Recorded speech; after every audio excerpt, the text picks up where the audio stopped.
आज हम इस वीडियो में धर्मवीर भारती द्वारा रचित कविता रथ का पहिया करेंगे। ये हमारे पाठ्यक्रम में संकलित इनके द्वारा रचित पहली कविता है, रथ का टूटा पहिया। इस कविता के ये मूल भाव की बात हम जब करते हैं तो रथ का टूटा पहिया धर्मवीर भारती की महत्वपूर्ण प्रतीकात्मक कविता है। इसमें महाभारत की पौराणिक कथा के आधार पर टूटे पहिए को प्रतीक अर्थ के रूप में ग्रहण किया है। यह उस परंपरा और उन पारंपरिक मूल्यों का प्रतीक है जिन मूल्यों को आधुनिकता के प्रति अतिवादी दृष्टिकोण के कारण खंडित कर दिया गया है। गुरु द्रोणाचार्य के द्वारा निर्मित चक्रव्यूह में अर्जुन का पुत्र अभिमन्यु प्रवेश कर गया। कौरव सेना के महारथियों के आघातों से वह निहत्था हो गया और स्वरक्षा के लिए जब उसके पास कुछ नहीं बचा तो उसने रथ के टूटे पहिए को अपने हथियार के रूप में प्रयुक्त किया। इस कविता में जो टूटा पहिया है वो उपेक्षित मानव का प्रतीक है।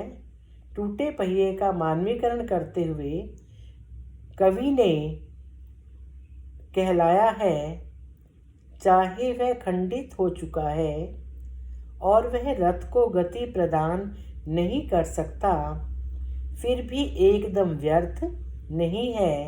अर्थात परंपरागत मूल्यों के खंडित हो जाने के बाद भी उसे नकारा नहीं जा सकता। उसमें भले ही जीवन को गति देने की क्षमता न के बराबर रही हो, रथ के टूटे पहिए की तरह लघु एवं उपेक्षित मानव भी व्यर्थ में फेंका नहीं जा सकता। कवि ने उसकी क्षमता को पहचाना है, वह भी उपयोगी सिद्ध हो सकता है। कवि ने इस कविता में इस बात पर भी बल दिया है कि परंपराएं पूरी तरह से त्यागने योग्य नहीं है।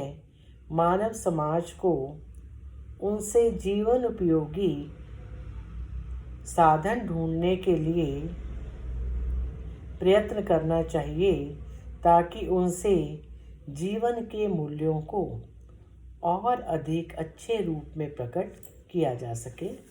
अब हम रथ का टूटा पहिया कविता की व्याख्या करेंगे। मैं रथ का टूटा पहिया हूँ, लेकिन मुझे फेंको मत।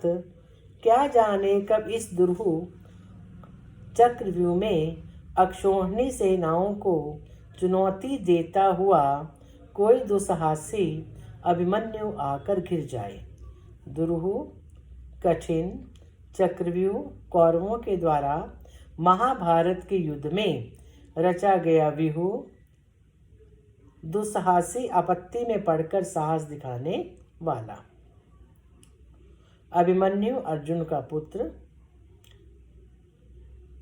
देखिए अब इसकी व्याख्या। मैं रथ का टूटा पहिया हूँ, लेकिन मुझे फेंको मत।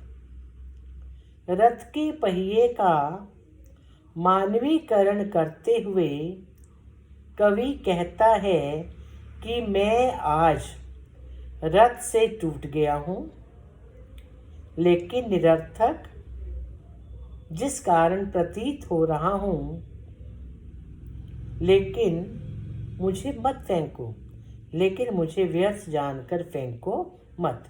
दोबारा देखिए, मैं रथ का टूटा पहिया हूँ। कवि रथ का मानवीकरण करते हुए कहता है कि मैं आज रथ से टूट गया हूँ, जिस कारण निरर्थक प्रतीत होता हूँ, लेकिन मुझे फेंको मत, लेकिन मुझे व्यर्थ की चीज़ मानकर मत फेंको। न क्या जाने कब इस दुरूह चक्रव्यूह में, कवि कहता है, किसी दिन मेरी उपयोगिता अवश्य सिद्ध होगी। कोई नहीं जानता, क्या जाने कब इस दुरूह चक्रव्यूह में कहते कोई नहीं जानता कब कोई साधारण एवं तुच्छ या निरर्थक माने जाने वाली वस्तु या व्यक्ति अक्षौहिणी सेनाओं को चुनौती देता हुआ वीर अभिमन्यु की तरह अक्षौहिणी सेनाओं को चुनौती देता हुआ इस चक्रव्यूह में फंस जाए। कोई दुस्साहसी यानी कोई साहसी अभिमन्यु जैसा वीर आकर फंस जाए।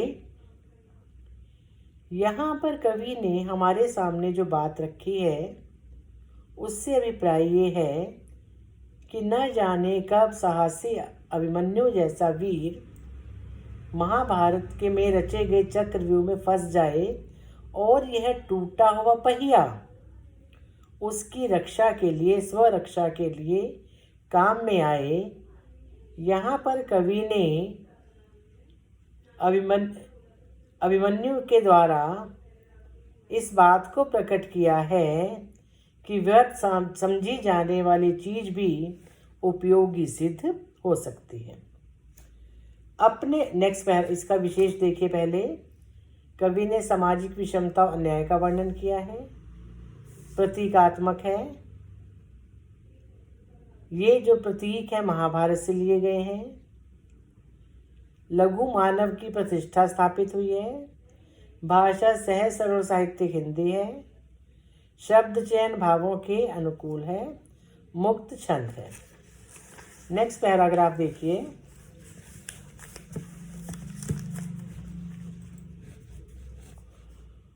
अपने पक्ष को असत्य जानते हुए भी बड़े बड़े महारथी अकेली निहत्थी आवाज को अपने ब्रह्मास्त्रों से कुचल देना चाहें, तब मैं रथ का टूटा पहिया उनके हाथों में ब्रह्मास्त्रों से लोहा ले सकता हूँ।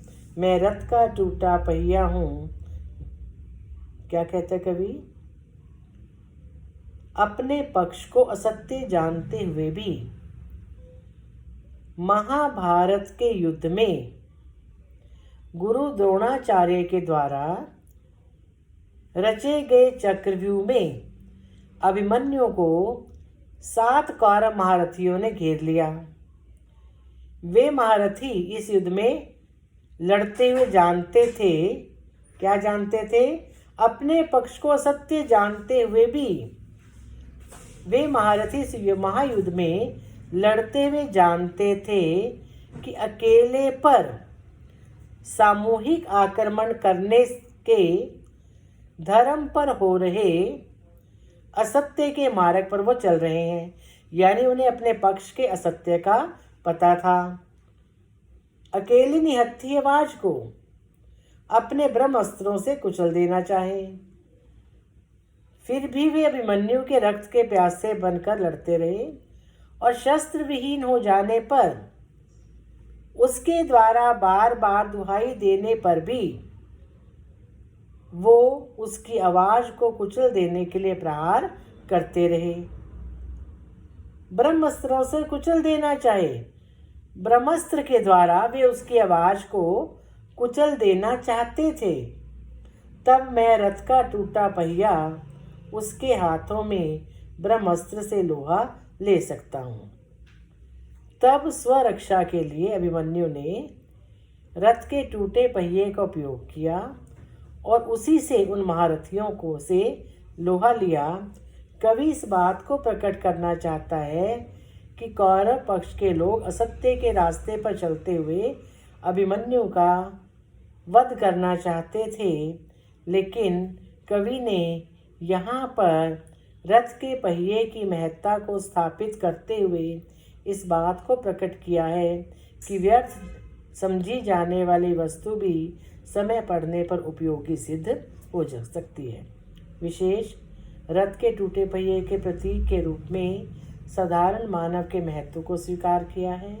मानवीकरण अलंकार है, लाक्षणिक शब्दावली है, भाषा सहज सरल भावों के अनुकूल है और प्रतीकात्मकता का समावेश है। Last paragraph. लेकिन मुझे फेंको मत। इतिहास की सामूहिक गति सहसा झूठी पड़ जाने पर क्या जाने सच्चाई टूटे हुए पहियों का आश्रय ले। रथ के टूटे पहिए का प्रतीकार्थ तुच्छ एवं उपेक्षित मानव कहता है, यद्यपि मैं व्यर्थ हूँ, उपेक्षित हूँ, लेकिन मुझे फेंको मत। इतिहास की सामूहिक गति में क्या मालूम इतिहास के द्वारा सच्ची समझे जाने वाली बातें झूठी हो जाएं। इतिहास में समय समय पर परिस्थितियों के अनुसार परिवर्तन आता है। संदर्भ बदल जाने पर मुझ जैसा व्यर्थ एवं उपेक्षित ही संभवतः सहसा झूठी पड़ जाने पर शायद नवनिर्माण में कुछ सहायक हो सके।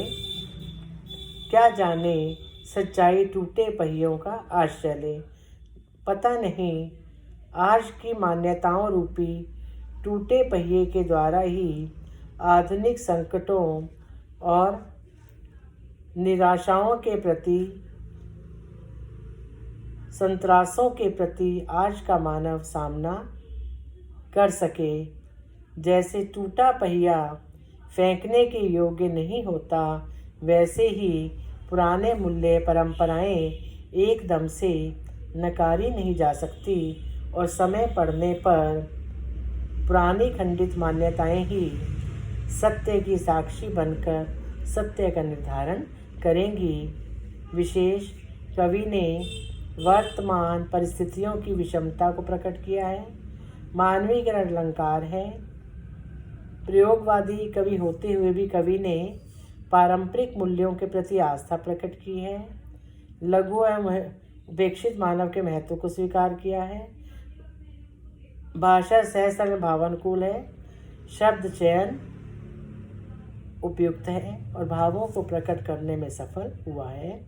तो ये थी रथ का पहिया, जिसमें कवि ने उपेक्षित व्यक्ति और वस्तु को भी महत्व प्रदान किया है। धन्यवाद। नेक्स्ट क्लास में हम धर्मवीर भारती की सेकंड कविता करेंगे। धन्यवाद।